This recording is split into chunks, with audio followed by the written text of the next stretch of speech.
Muito bem, meus queridos irmãos, que a paz de Jesus nos envolva hoje e sempre. Assim seja. Aqui novamente nos encontramos, não é? Para estudarmos juntos o Evangelho, estudarmos justamente esse Evangelho à luz da doutrina espírita, mas também mergulhando no conhecimento de outras obras da codificação espírita que fazem luz não apenas ao Evangelho, mas à nossa vida como um todo, não é? E isso é muito importante, porque o Espiritismo ele toca em todas as ciências, todos os ramos do conhecimento da vida humana. A ponto de Leon Denis chegar a afirmar que o Espiritismo seria uma síntese do conhecimento humano até aquela época. Há quem não concorde muito, porque acha que isso seria do pensamento ocidental, né? Mas, assim, tirando essas discussões que são os intelectuais que às vezes o fazem, não cabe a nós discutir isso. O que cabe a nós é entender que o Espiritismo nos faz entender coisas que até então não haviam sido explicadas.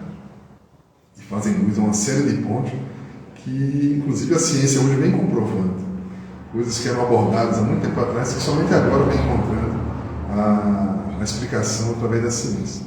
E isso tudo é muito valioso e dá força cada vez mais a essa doutrina maravilhosa. E Kardec também tinha algo especial com ele. Sua sabedoria era muito profunda, ele era um pesquisador muito dedicado, e ele não quis fazer, e foi muito inteligente isso, ele não quis firmar o Espiritismo como uma última palavra. Então, demonstrou o quê? Que aquilo era um olhar que poderia ser amadurecido ao longo do tempo, à medida que a ciência fosse avançando. Se a ciência mostrasse que algum ponto da lei não estivesse correto, o Espiritismo deveria acompanhar esse avanço da ciência.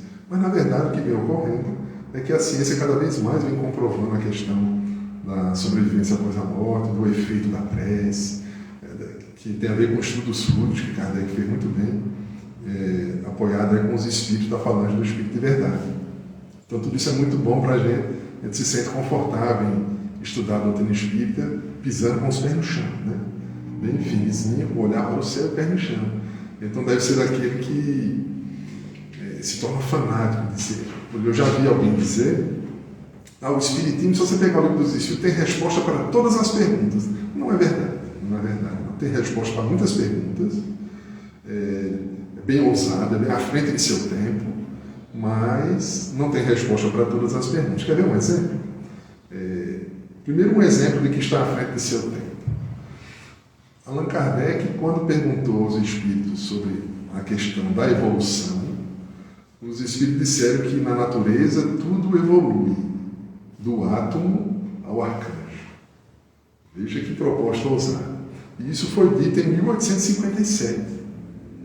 O livro A Origem das Espécies, de Charles Darwin, foi publicado em 1859, 2 anos depois, e vinha falar da evolução, mas somente aqui no campo do animal para nos reinos mais próximos da gente. Então a proposta dos espíritos é muito mais ousada, do átomo ao arcanjo, veja. Então, mostra que a doutrina espírita, ela está, assim que foi trazida para nós, ela está bem à frente do seu tempo. Mas também não tem resposta para todas as perguntas. Logo no início, Kardec pergunta qual a natureza íntima de Deus. E os espíritos dizem que não dá para nos responder, nos falta um sentido para poder compreender a natureza íntima de Deus. Então não tem como responder essa questão. Então não tem resposta para tudo. E a gente, não porque não tenha, que seja falsa ou incompleta, mas é porque algumas coisas a gente precisa do amadurecimento para a gente poder compreender. É a mesma coisa, como é que eu vou explicar, por exemplo, para um ser humano que está numa tribo selvagem, explicar para ele sobre a questão da ciência envolvida na transmissão através de um celular pela internet. Ele não vai ter condição de entender naquele momento. Então é preciso que ele amadureça, que estude. Se ele for começando a estudar e para a escola, ele vai conseguir entender. Mas, aliás, até a gente tem dificuldade para entender, né? A gente faz. A gente usa, a gente faz, mas não conhece a fundo. Pois bem. Então hoje temos o prazer de anunciar o nosso irmão José Neto, que vai estar aqui conosco hoje, que é da casa, e que vai falar sobre um tema muito legal, eu acho, que é caridade ao repreender o mal.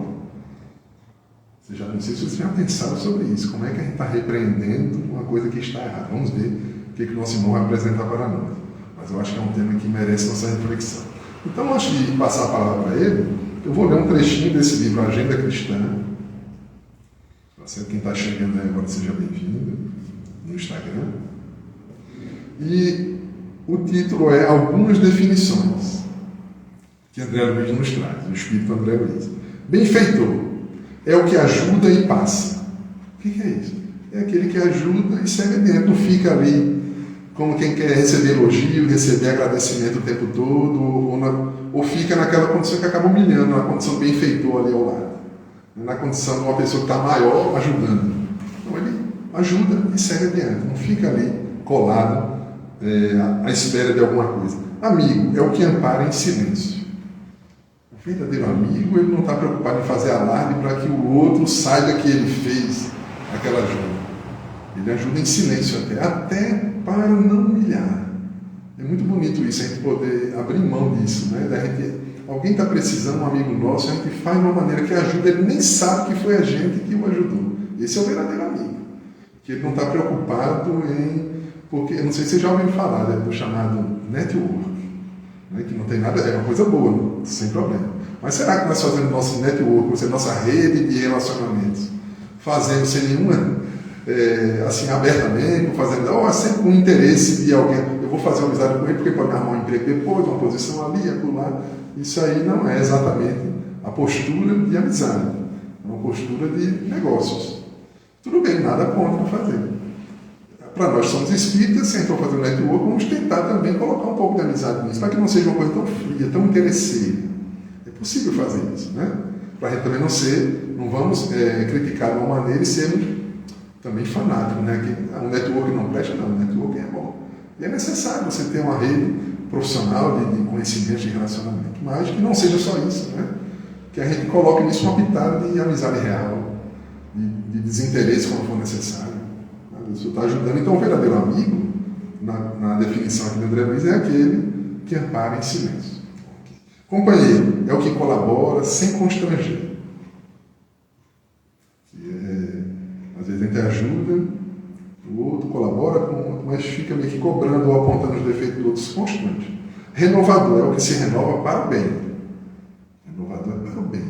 Se renovar para o mal, não se enquadra aqui na definição que a André está colocando. Forte é o que sabe esperar no trabalho pacífico. É um pouco do que a gente já falou, da ação pacífica, na resignação. A gente espera, confia, aceita, mas continua trabalhando, mas numa ação pacífica, sem passividade. Esclarecido é o que se conhece. No mundo, o que esclarecido é aquele que conhece as coisas de fora, né? Que estudou, tem muito conhecimento. Mas na definição de André Luiz é aquele que se conhece. Às vezes a pessoa não tem nem muito estudo, mas se conhece muito bem. Esse é o verdadeiro esclarecido. Corajoso é o que nada teme de si mesmo. Olhar para dentro de si, né?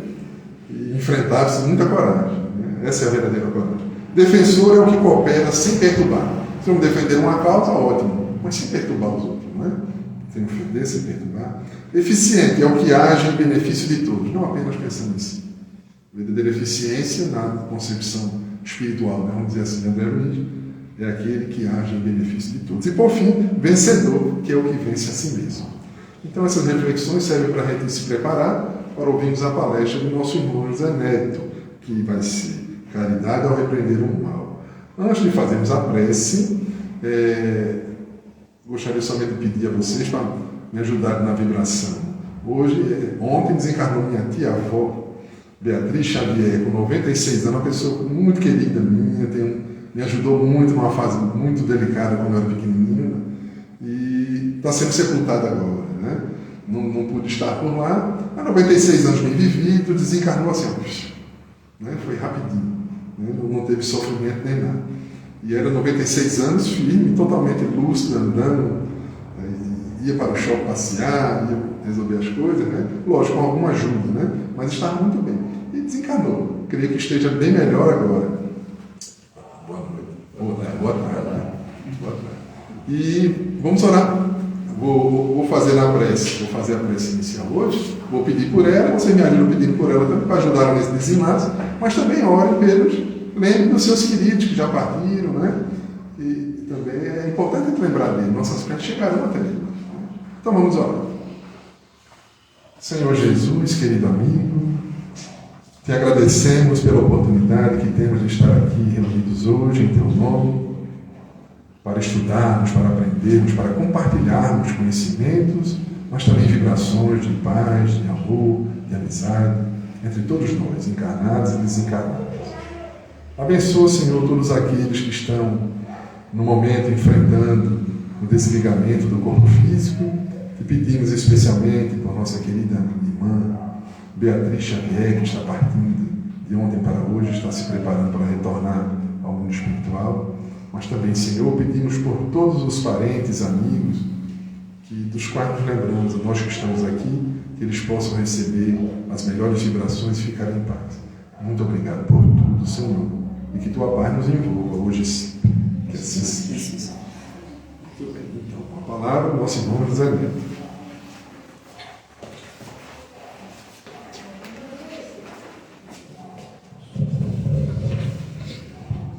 Boa tarde. Boa tarde. Que a paz e o amor do Mestre Jesus permaneça conosco, hoje e sempre. O tema que nos foi proposto para a tarde de hoje foi caridade ao repreender o mal. Para a gente entender melhor do que se trata a caridade em repreender o mal, a gente precisa explicar um pouquinho sobre caridade e sobre o mal, para poder a gente entender se há e o que é a caridade na repreensão, no combate ao mal. Pois bem, para explanar sobre a caridade, nós gostamos muito do tema paciência, que está em Bem-aventurados os brandos e os pacíficos, do Evangelho segundo o Espiritismo, que nos traz um conceito bem profundo do que seja a caridade. Porque, costumeiramente, rotineiramente, no nosso dia a dia, a gente entende, numa forma mais perto da gente, a caridade como a caridade material. Aquela caridade de você doar alguma coisa sua a alguém. É a forma mais rápida, quando se fala em caridade, que a gente imagina. Mas nesse tópico de paciência, tem as explicações de Kardec de que a caridade ela é muito mais profunda. Existe a caridade material, que ele chama de caridade mais fácil, porque geralmente a gente dá daquilo que sobra da gente, mas há uma outra mais penosa, mais difícil de ser feita, mas a consequência dela ser mais difícil é que ela tem muito mais mérito para aquela que faz, que é o que se costuma chamar de caridade moral.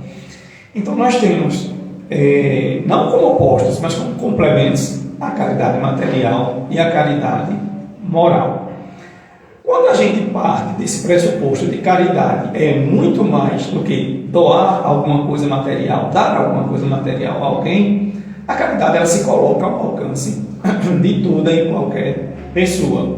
Porque se a caridade ela fosse entendida só como uma coisa material, a maioria imensa da população mundial precisava mais de caridade do que teria condições de fazer caridade, se ela fosse só uma coisa material.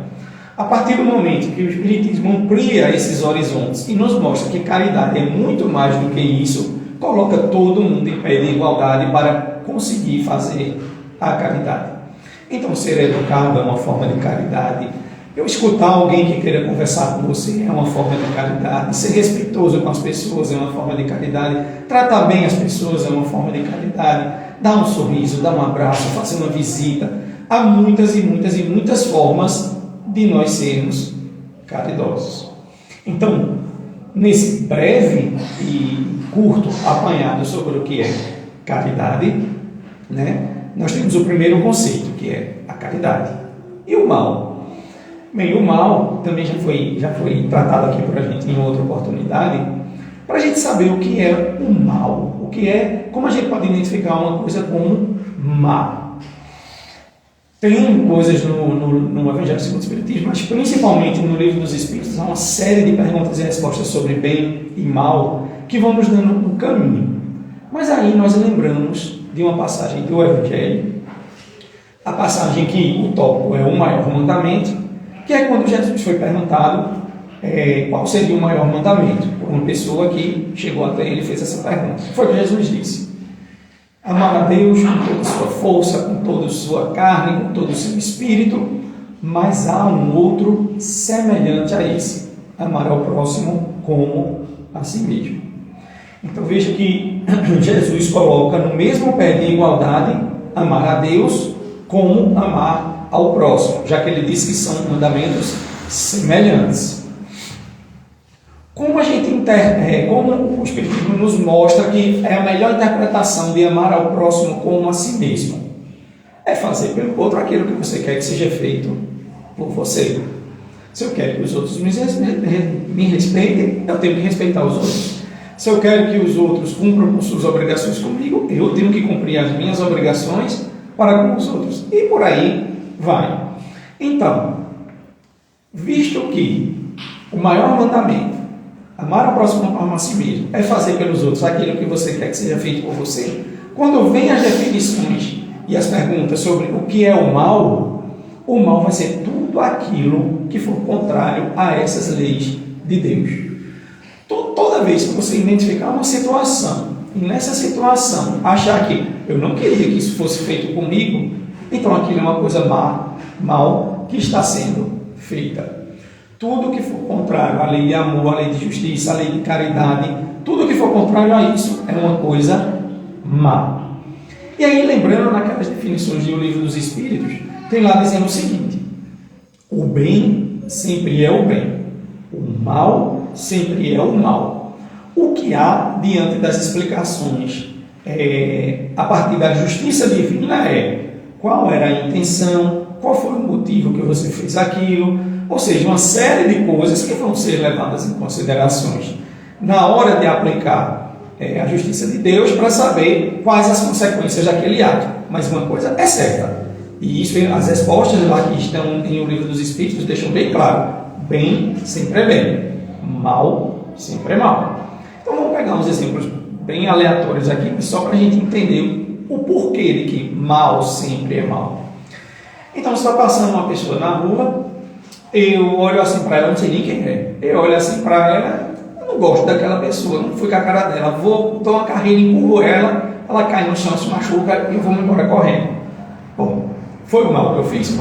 Foi o mal que eu fiz, né? Eu, gratuitamente, digamos assim, eu empurrei uma pessoa, machuquei ela, sem motivo nenhum. Foi um mal. Mas imagine, por exemplo, que aquela pessoa está agredindo um animal. Eu vou lá em defesa do animal, empurro essa pessoa. Ela também vai cair, também vai se machucar, eu vou me embora, salvo o animal. Foi um mal que eu fiz. Ora, você machucou uma pessoa. Mal sempre é mal. Mas o motivo que você fez isso vai ser levado em consideração na hora da aplicação das leis de Deus e da justiça divina. Isso vai ser levado em consideração. Então não é que muita gente gosta de dizer assim, não, mas aquilo era um mal necessário. Levando ao pé da letra, como se fosse assim, não, nada vai acontecer porque esse mal tinha que acontecer. Então você não vai ter consequência nenhuma. Não é isso que a doutrina dos Espíritos nos explica. Está lá em O Livro dos Espíritos. O mal sempre é o mal. Agora, como falei, motivo, o porquê, qual foi a circunstância, por que aquilo aconteceu, vai ser levado em consideração. Pois bem, então nós já temos, brevemente, repito, o que é caridade. É um conceito bem amplo de fazer bem ao próximo, das mais variadas maneiras possíveis. E nós temos como identificar o mal. Nós também temos algumas regras que já nos permitem identificar o que é uma coisa má. Pois bem, quando a gente vai para os evangelhos de Mateus e de João, que no Evangelho segundo o Espiritismo, isso está localizado no capítulo 10, Bem-aventurados os misericordiosos, tem lá duas passagens que também vão nos introduzir a essa questão de repreender ou não o mal e se isso é ou não uma forma de caridade. Quais são essas passagens? Numa passagem de Mateus, do Evangelho de Mateus, tem dizendo assim: não julgues para não ser julgado. Bem simples, bem curta, mas direta e objetiva. Não julgue os outros, senão você também vai ser julgado. Você interpretando ela, literalmente, no primeiro nível de conhecimento, de interpretação, como a gente faz aqui nos nossos estudos na casa, ela está querendo dizer, pura e simplesmente, não julgue ninguém, porque senão você também vai ser julgado. Na passagem de João, que é a famosíssima passagem, né? Aquele que tiver sem pecado, atire a primeira pedra. O que é que está acontecendo na passagem inteira? Jesus está lá andando com seus discípulos, vê uma multidão arrastando uma mulher, né? Jogam ela aos pés de Jesus e dizem: essa mulher foi pega em adultério. A lei de Moisés diz que ela tem que ser apedrejada. O que nós devemos fazer? Nas palavras de hoje, né, não acabou ainda a passagem, né, mas vamos abrir um parênteses. Nas palavras de hoje, para a gente entender melhor, isso era uma pegadinha com Jesus. Isso era uma pegadinha. Porque se ele dissesse, cumpra a lei de Moisés, ele estava mandando o quê? Apedrejar a mulher. E tudo que ele pregava era a não violência. Se ele dissesse, não cumpra a lei de Moisés, ele ia ser acusado de que ele está dizendo que não é para cumprir uma lei. Então eles esperavam que a resposta de Jesus fosse simplesmente sim ou não. Isso faria com que alguém se revoltasse ou um grupo se revoltasse contra a sua resposta. Por isso que era uma pegadinha, queriam pegar ele de alguma forma. Mas Jesus, profundo conhecedor da alma humana e da malícia que continha aquela pergunta, qual foi a resposta que ele deu? Aquele que não tiver pecado, atire a primeira pedra. Todos se retiraram. Quem não teria pecado? Quem não cometeria erro? De todos aqueles que estavam aqui. Todos foram embora. Aí Jesus acorda a mulher e diz: quem te julgou? Aí ela: ninguém. Onde estão teus juízes? Não sei. Ele fez: eu também não vou te julgar. Vá e não peques mais. A passagem completa fica assim. Então veja que na primeira passagem, a de Mateus não julgue para não ser julgado. Na segunda passagem, no caso da adúltera, foi o que Jesus fez. Afastou aquelas pessoas, usando de todo o seu conhecimento, perguntou a ela: cadê os juízes? Quem a tinha julgado? Ela: ninguém. Ele fez: eu também não vou te julgar. Então veja que casa com a primeira passagem de Mateus, nessa passagem de João. Só que, como a própria doutrina dos Espíritos nos explica, a letra é morte e o Espírito vivifica. Se a gente olha só essas duas passagens e as interpreta literalmente, a gente não pode julgar ninguém. Se brincar, a gente não pode nem ver o mal em nada. Porque se a gente vê o mal em alguma coisa, é um julgamento que você está fazendo. Eu estou vendo o mal, então eu estou julgando. Mas nas passagens aqui está dizendo que não é para eu julgar. Mas será que é necessariamente essa interpretação que nós devemos seguir? Chegamos em Mateus 13:30. Mateus 13:30. Nessa passagem de Mateus, diz mais ou menos assim: deixa crescer o joio e o trigo juntos até o momento da ceifa. Depois a gente vai interpretar e vai passar para a explicação de Emmanuel sobre essa passagem. Deixa crescer o joio e o trigo juntos até o momento da ceifa. Então diz aos ceifadores: arranca primeiro o joio, amarra, toca fogo, pega o trigo e coloca no meu celeiro. Essa é a passagem de Mateus 13:30. Então vamos fazer primeiro essa interpretação literal para a gente ver o que é que está se falando, o que são essas palavras, para a gente fazer a outra interpretação mais profunda, que é a gente vai fazer casar isso com essas outras duas primeiras passagens, que era não vamos julgar ninguém. Pois bem, então o que é que diz aí? Primeiro, vamos entender essa história de joio e trigo. Trigo e joio são duas plantas muito próximas que disputam os mesmos nutrientes no solo. Então, o trigo, que é o que a pessoa cultiva, o joio não pode ser comido. O trigo, que é o que a pessoa cultiva para alimentos, não sei o quê, ele tem como uma erva daninha, digamos assim, dela, o joio. O que é que a passagem diz? Deixa os dois crescerem. Inclusive, elas só podem ser identificadas quem é quem depois que elas crescem. Pequenininha, é tudo igual. Deixa os dois crescerem. Aí, no momento da ceifa, ou seja, na colheita, quando você for cortar, você deixa os dois crescerem juntos. No momento de cortar, você vai dizer aos ceifadores, ou seja, aqueles que vão fazer a colheita: tira primeiro o joio, arranca, junta e queima. Depois pega o trigo, que é o bom, e coloca nos meus armazéns, né? Na palavra, no celeiro. Coloca lá no meu celeiro. Se a gente olha isso literalmente, não, então Jesus estava falando para os agricultores, né? Ó, agricultor, deixa crescer os dois, mas o agricultor já sabe fazer isso. Aqueles que plantam trigo já sabem que é assim que está fazendo. Mas será que numa passagem do Evangelho, os Evangelhos vieram para nos mostrar o caminho que a gente deve seguir? Devemos interpretar sempre as passagens do Evangelho como coisas profundas para a nossa vida, para o nosso melhoramento.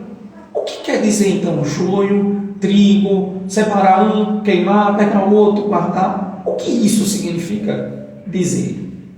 Ora, vamos identificar aí trigo e joio como coisas boas e ruins. Não vamos pensar só no grão, né? Não vamos pensar só no cereal. Vamos passar para uma outra interpretação. As coisas boas e ruins, elas crescem, né? Geralmente elas crescem juntas, né? A gente tem nossas qualidades, mas nós também temos os nossos defeitos. Mas em determinado momento, né, não é o outro que vai ceifar, não é o outro que vai pegar e vai vir fazer a minha colheita. Nós colhemos tudo aquilo que nós plantamos. Então, em determinado momento, vai chegar a hora de nós separarmos o que é bom e o que é ruim na gente, e a partir disso, nós vamos fazer a eliminação do que é ruim e guardar dentro da gente daquilo que é bom. Então veja que isso já é uma outra interpretação um pouco mais aprofundada do que simplesmente a questão literal do que é o trigo e do que é o joio. Lembrando que nós temos que interpretar, repito isso, os textos do Evangelho, as mensagens, como algo para a gente colocar em prática, como algo para a gente levar para o nosso dia a dia. Se eu não planto nem aquela sementinha de feijão, de ciência do meu menino para nascer, quanto mais trigo e joio, então isso não vai se aplicar a mim. Não, todo ensinamento do Evangelho vai se aplicar a gente. Só fazendo um parênteses, a casa espírita, ela recebe muita gente, e isso não é uma crítica, não é uma crítica, é uma constatação. A casa espírita, ela recebe muita gente em busca do fenômeno, né? Em busca de ter um conforto, de ver se tem uma mensagem de alguém para lhe confortar, ou mesmo de um parente querido, como foi dito aqui no exórdio. Isso não é uma crítica, mas é uma das faces do Espiritismo, atrair as pessoas em busca dos fenômenos. Chico Xavier, ele desencarnou em 2002. Alguns anos, poucos anos depois, estava tendo um desses congressos espíritas que tem lá no Centro de Convenções em Recife, e Divaldo, um dos palestrantes, ele foi entrevistado à época, né? Estou falando, acho que não tenho certeza da data, mas coisa de há mais de 15 anos. Divaldo, ele foi entrevistado por um jornal da capital, ainda em jornal impresso, né? À época era jornal impresso ainda. E ele sendo entrevistado, 2, 3 páginas de perguntas e respostas. Uma das perguntas, o entrevistador disse: desde que Chico Xavier morreu, não ficou um buraco não no Espiritismo, principalmente no Espiritismo dentro do Brasil, não, porque Chico escreveu mais de 400 livros, cartas, milhares de cartas que confortavam, que traziam a notícias dos entes queridos. Isso não é um buraco na doutrina dos Espíritos, não. No Brasil, algo foi que Divaldo falou: olha, cada um tem o seu tempo e a sua missão. Chico tinha a sua missão, veio no seu tempo, cumpriu com a sua missão. Não precisa necessariamente alguém substituir ele e continuar fazendo a mesma coisa. Os fenômenos, eles existem, eles estão aí, as pessoas creiam ou não creiam, eles continuam existindo, os fenômenos. Agora o Espiritismo é muito mais do que fenômenos. Hoje nós precisamos mais de colocar Evangelho em nossas vidas. Palavras de Divaldo ditas há mais de 15 anos. Hoje nós precisamos colocar mais o Evangelho em nossas vidas. O que significa colocar o Evangelho em nossas vidas? Andar com ele para cima e para baixo, para todo lado? Não. Colocar o Evangelho em nossas vidas é a gente estudar o Evangelho, mas não basta a gente estudar o Evangelho. A gente entender o Evangelho, porque não necessariamente quando a gente estuda uma coisa, a gente entende ela, é estudar, é entender o Evangelho. E qual a consequência prática de você entender uma coisa que você está estudando? Colocar ela em prática em sua vida. Então, isso que Divaldo estava querendo dizer. Precisamos de Evangelho em nossas vidas, precisamos pôr em prática os ensinamentos do Evangelho em nossas vidas. Então, os textos do Evangelho, eles são lindos, eles são belíssimos, eles são profundos, Mas não adianta eu estudar, eu tenho que entender o que ele está querendo dizer. E essa passagem do trigo e do joio, eu acho perfeita para esse tipo de coisa que eu estou falando. Se você estudar, só ficar lendo o que é, não. Você tem que entender a profundidade disso para poder trazer para a sua vida. E aí colocar em prática. Porque o Evangelho sem prática é como uma luz apagada. Ela não vai iluminar nada. Não basta a gente ter o conhecimento. A gente tem que ter a prática do Evangelho. Mas feito esse parênteses, ficou até grande esse parênteses, vamos voltar para Mateus 13:30. Então lá é o joio e o trigo. A gente já sabe que ele está falando do bem e do mal, que a gente tem que fazer essa separação do que é bom e do que é ruim em nossas vidas, em nossas condutas, mas não só. A interpretação, essa mais aprofundada, não é só, como eu estava falando até agora, dentro da gente. Nós conseguimos separar o que é bom e o que é ruim dentro da gente. E nos outros? Nós vivemos em comunidade. Ninguém nasce para viver sozinho. Nós somos seres que fomos criados para aprender uns com os outros. Então a gente precisa conviver. A gente precisa conviver. Então a gente também vai conviver com o bem e o mal dos outros em nossas vidas.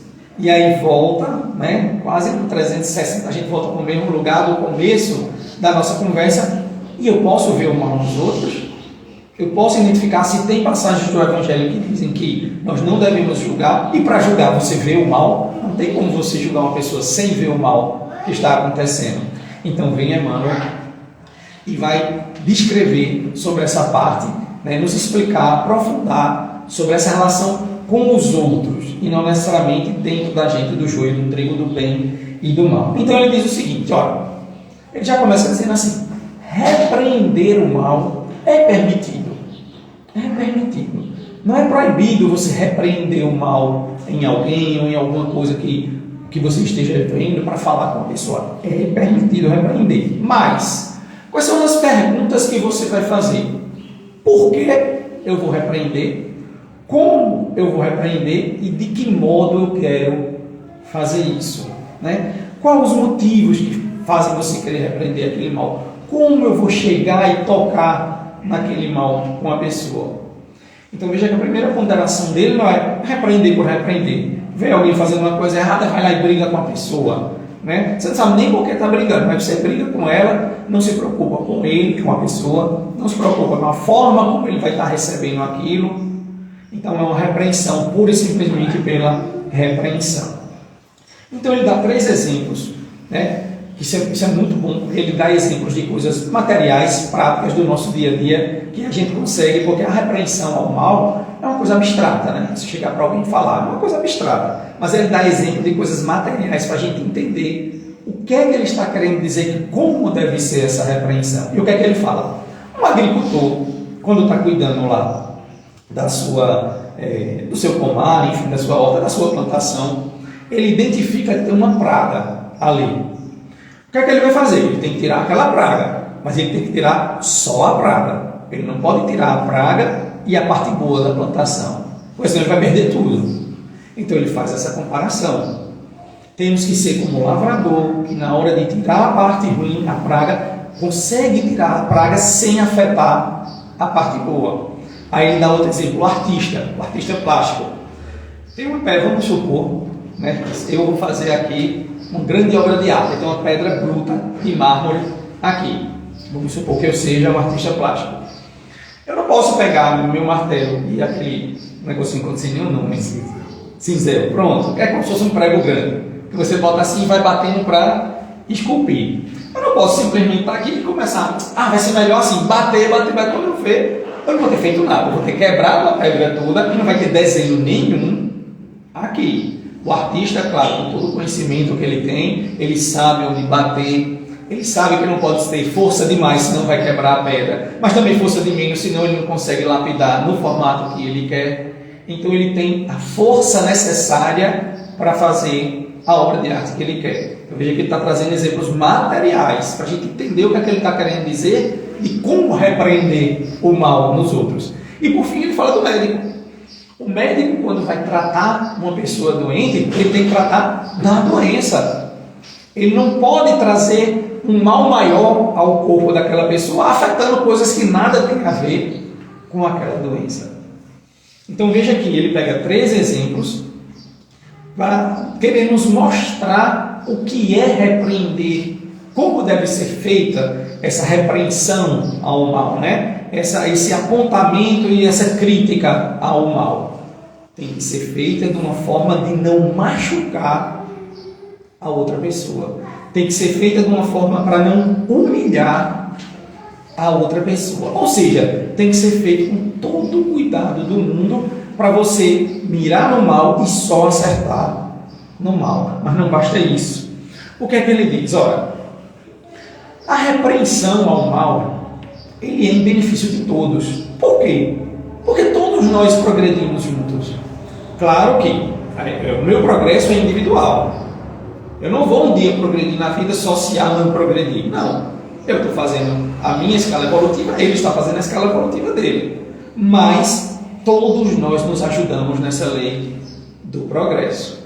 Então, quando você repreende o mal, é em prol do progresso de todos. Quando você repreende o mal numa pessoa, você está tentando fazer com que aquela pessoa ela também evolua.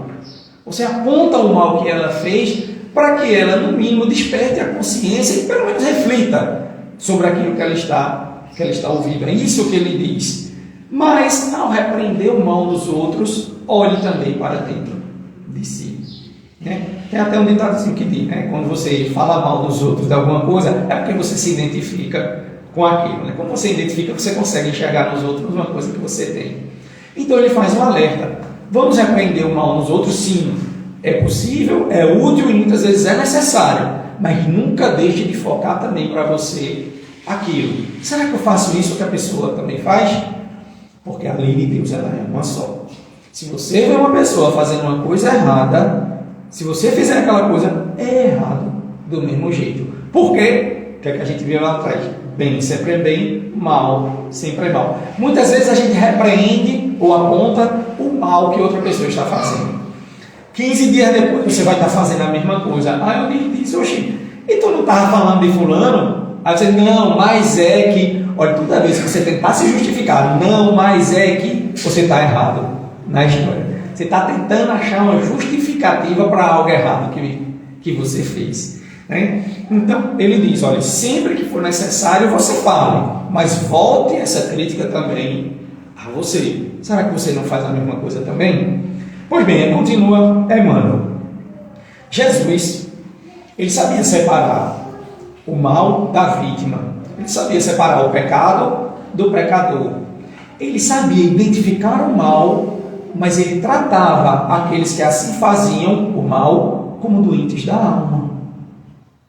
Numa vez, numa conversa, tem um livro de Humberto de Campos, da psicografia de Chico, numa conversa que ele estava tendo lá com uma pessoa, a pessoa querendo saber, mas os romanos fazem isso, aí Jesus dá uma palavra de consolo.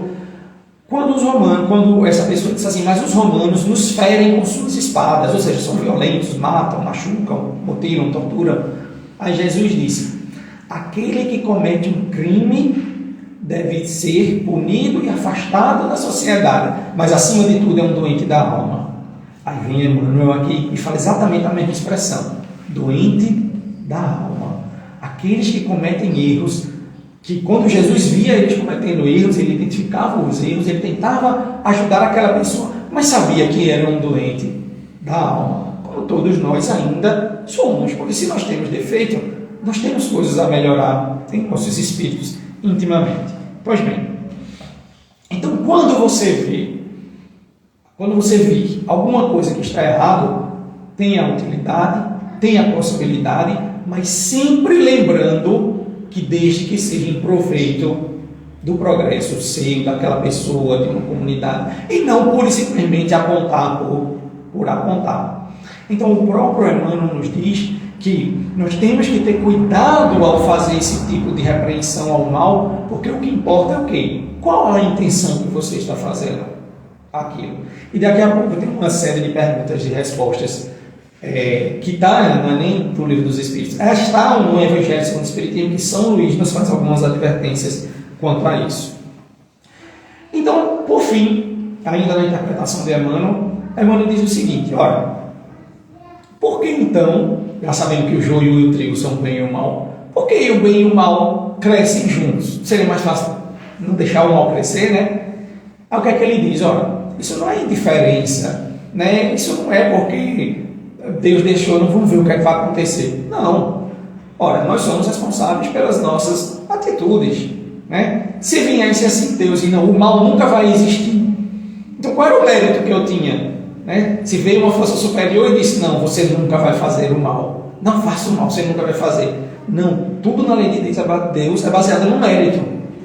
Então, se eu estou fazendo mal, eu vou sofrer as consequências desse mal, porque foi através do meu livre-arbítrio, da minha vontade, que eu fiz aquele mal. Então não é que ele deixe indiscriminadamente os dois crescerem juntos, não. São frutos, o bem e o mal, das nossas próprias atitudes. Pronto.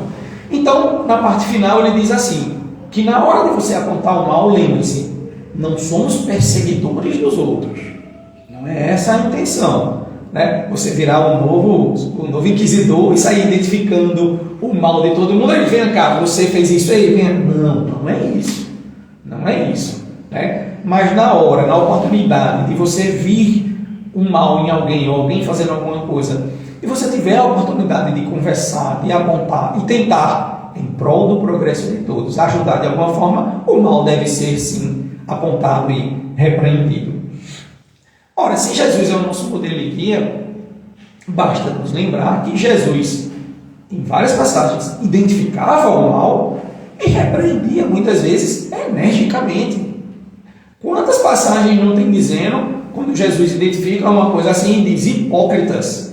Você chamar alguém de hipócrita é uma coisa forte, é uma coisa dura. Você está dizendo que você prega uma coisa e faz outra, então você é um hipócrita.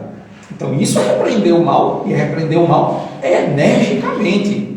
Né? Creio que nenhum de nós aqui gostaria de ser chamado por alguém de hipócrita, porque é uma coisa forte você ser chamado de hipócrita. Quase como você é falso, você é mentiroso, é a mesma coisa. São sinônimos, né? Nessa concepção aqui.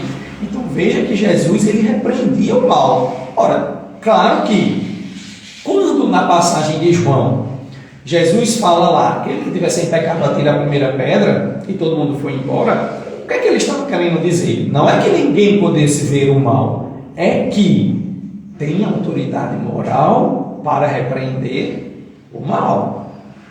Eu sou extremamente pirangueiro, né? Avarento, mão de vaca, seja o sinônimo que vocês conhecerem. Eu sou extremamente avarento. Aí tem uma pessoa que eu vejo que é avarento também. Aí eu critico bem muito ela, mas eu atravesso um rio, um efervescente na mão e ele não dissolve. Porque eu sou, mas eu só vejo o defeito no outro. Então veja que naquela passagem não era que não pudesse ver o mal, é que o mal existiu, ela estava em adultério, mas ninguém ali tinha autoridade moral para estar condenando ela. E ele que tinha, o que foi que ele fez? Eu também não te condenarei. Ele podia, porque ele tinha autoridade moral para aquilo. Eu não te condenarei. Então ele conseguiu, com toda a sua autoridade e peso moral que ele tinha, ele conseguiu contornar a situação, identificou o mal, apontou o mal, mas sem humilhar, sem julgar, sem causar mal nenhum à mulher, apenas disse a ela, vai e não peques mais. Pois bem, então quando a gente chega também no capítulo 10, a última parte do capítulo 10 do Evangelho segundo o Espiritismo, há 3 perguntas feitas que foram respondidas por São Luís, que estão encaixadas aqui na nossa explanação de hoje. Então uma diz assim, a pergunta, ora, ninguém é perfeito, então significa que ninguém pode repreender o mal do outro? Aí, antes de partir para a resposta de São Luís, é aquela história. Eu ainda não sou uma pessoa boa. Quer dizer que eu não posso fazer o bem por ninguém? Porque se eu esperar ser uma pessoa boa para começar a fazer o bem para os outros, o círculo é ao contrário. Eu nunca vou ser uma pessoa boa. Então a pergunta é mais ou menos nesse sentido. Eu não sendo perfeito, eu posso apontar o erro do outro se eu não sou perfeito? O que é que São Luís diz? Não, devemos identificar o mal em prol do progresso de todos. Principalmente se a pessoa, no caso, estiver sob a sua tutela. O que é que ele quer dizer com isso? Ora, Se eu vejo um amigo fazendo uma coisa errada, eu posso identificar que ele fez uma coisa errada. Se eu tenho uma aproximação maior, eu posso chamá-lo num canto, conversar, reflete sobre isso e tal. Mas, digamos assim, eu não tenho a obrigação de fazer isso. Mas enquanto você, por exemplo, é pai e mãe, você tem a obrigação de fazer isso. Porque são seres colocados sob a sua responsabilidade. É isso quando ele bota, principalmente quando estão sob a sua tutela, você tem o dever de identificar o mal. Então, quando você vê a sua criança, seu adolescente com algumas tendências que você percebe que não são lá tão boas, que você percebe, poxa, mas não foi isso que eu ensinei. Então, você identificou algo que não é bom. Você tem a obrigação, não só de ver o mal, identificar o mal, mas repreender esse mal. Claro, dentro de tudo aquilo que a gente estava falando até agora. Sem humilhar, sabendo acolher, sabendo como falar, para poder você conquistar aquela pessoa e ela poder fazer as reflexões necessárias sobre aquele mal que foi apontado.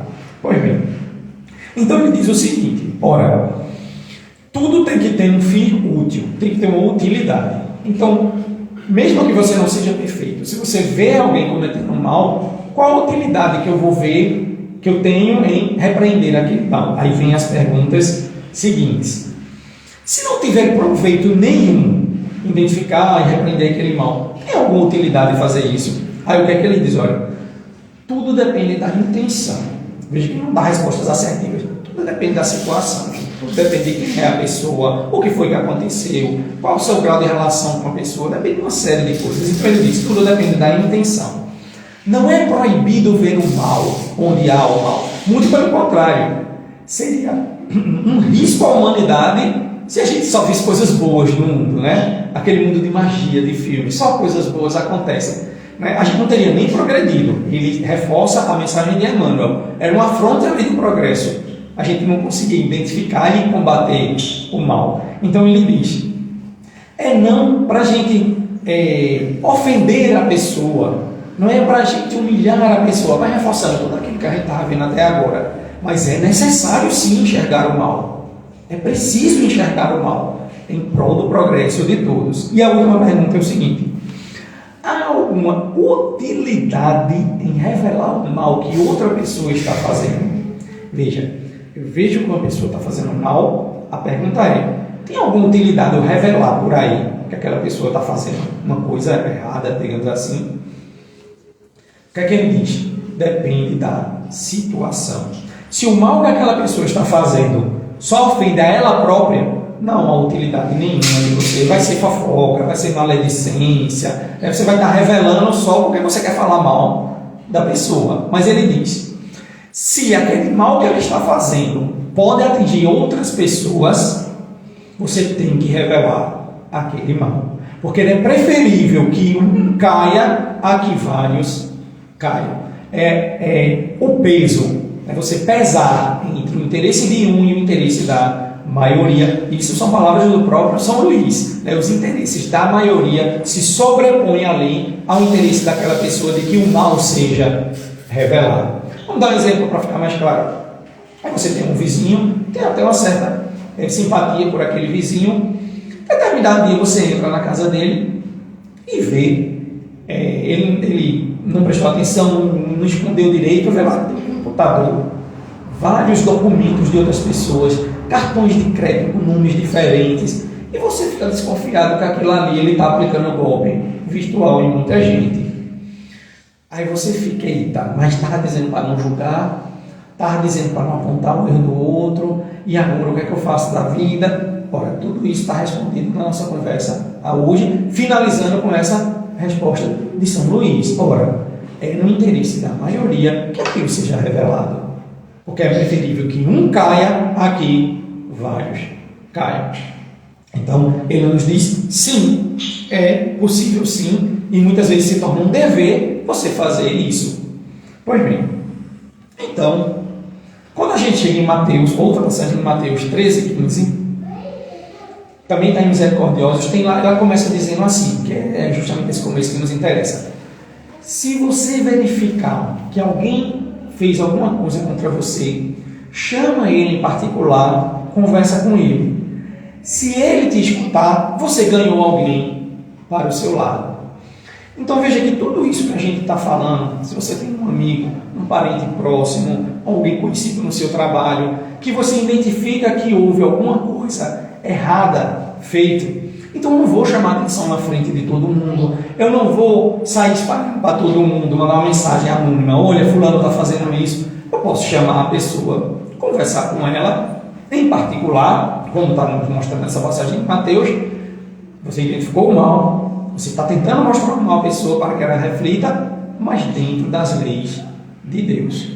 Então, quando a gente diz lá no começo da nossa conversa, caridade ao repreender o mal, quando a gente identifica que uma coisa é mal, quando a gente sabe que a caridade tem que estar sempre à frente de todas as nossas ações, ao você repreender o mal dentro dessa estrutura que os evangelhos nos mostram, que a doutrina dos Espíritos nos explicam, você está também praticando a caridade.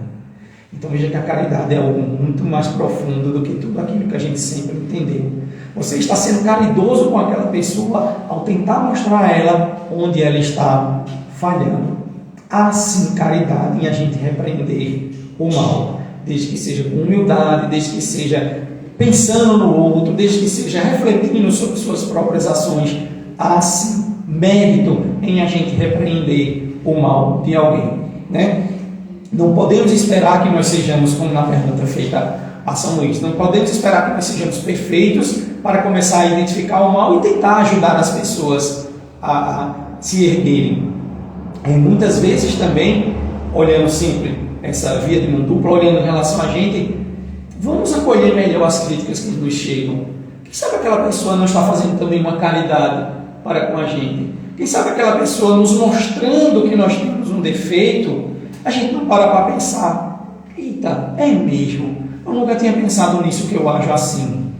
Então veja que, da mesma forma que estamos interpretando, a gente praticar uma caridade, mostrando o mal do outro dentro de toda essa lógica da justiça de Deus, do amor, justiça, caridade, a gente também tem que interpretar a crítica do outro, às vezes não é nem a intenção do outro, mas como uma forma de caridade para com a gente, nos mostrando onde a gente erra para tentar seguir no caminho do bem.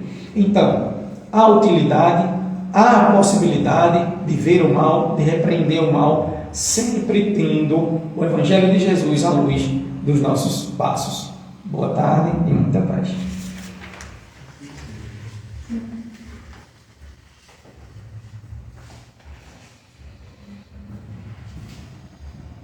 Muito bem. Então, tivemos aí realmente uma reflexão muito interessante, né, sobre a questão de repreender o mal, porque a gente vê como é importante a gente estudar para conhecer essas nuances, esses detalhes, essas facetas, né, que o ensino evangélico nos traz. É um desafio para todos nós, a gente sabe, mas a Casa Espírita ela existe para isso. Outras religiões também, outros agrupamentos religiosos também têm essa finalidade, né, de esclarecer, de aprofundar esse conhecimento do texto evangélico. Nós usamos a chave do conhecimento espírita para poder penetrar nesses ensinamentos. Então, agradecemos ao nosso irmão Zé Neto, né? E foi muito proveitoso para todos nós. E vamos partir para o encerramento. Antes de encerrar o nosso trabalho, eu tenho alguns avisos para dar. Terça-feira que vem, nós temos nosso estudo, R19h30. Agora são as terças-feiras, tá, gente? É de 15 dias. Antes era na sexta-feira, então alterou para terça-feira agora. Então, quem quiser e puder participar, será muito bem-vindo. E é nesses estudos que a gente tem justamente colocado esse olhar que o nosso irmão apresentou muito bem aqui, para a gente sair da letra.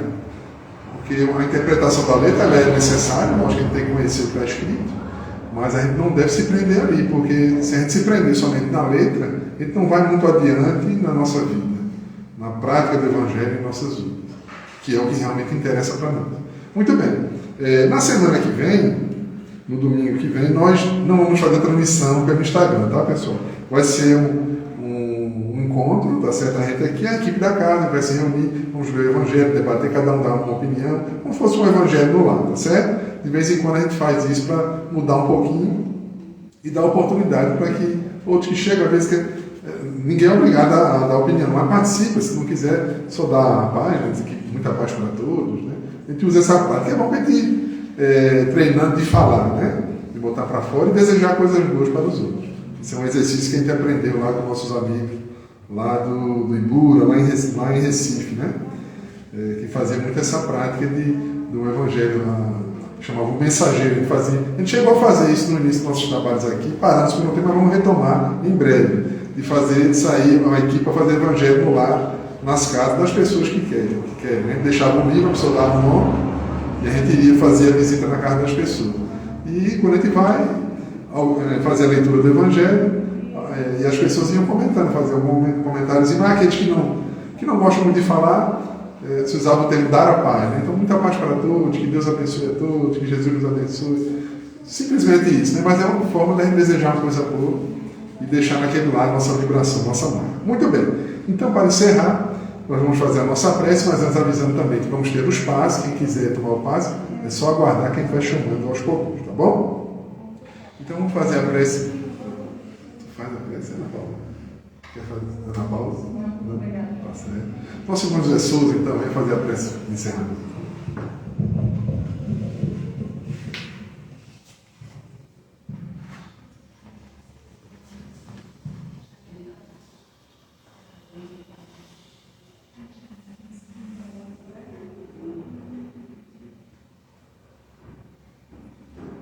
Senhor Jesus, Mestre Divino, mais uma vez estamos aqui e podemos sentir boas vibrações, sentir as intuições, os esclarecimentos dentro dessa palestra. E somos gratos por isso.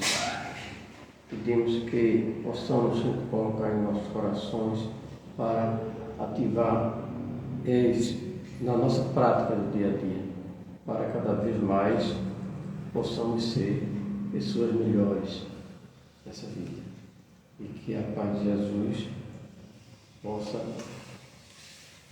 entrar no coração de todos nós, principalmente aqueles que estão pensando em destruir, em fazer guerra e tudo mais, para que a gente possa seguir em frente com luz, com paz, com amor.